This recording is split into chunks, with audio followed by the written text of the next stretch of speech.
அழகு மிகுந்த ராஜகுமாரி மேகமாக போகிறாள்.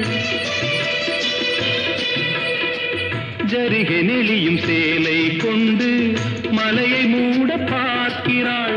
பள்ளம் சிலர் உள்ளம் என ஏன் படைத்தான் ஆண்டவன்? பட்டம் பெற தேடுகின்றேன், எங்கே அந்த நாயகன்? மலையின் காட்சி இறைவன் ஆட்சி. செந்தாழம் பூவில் வந்தாடும் தென்றல் என் மீது மோதுதம்மா.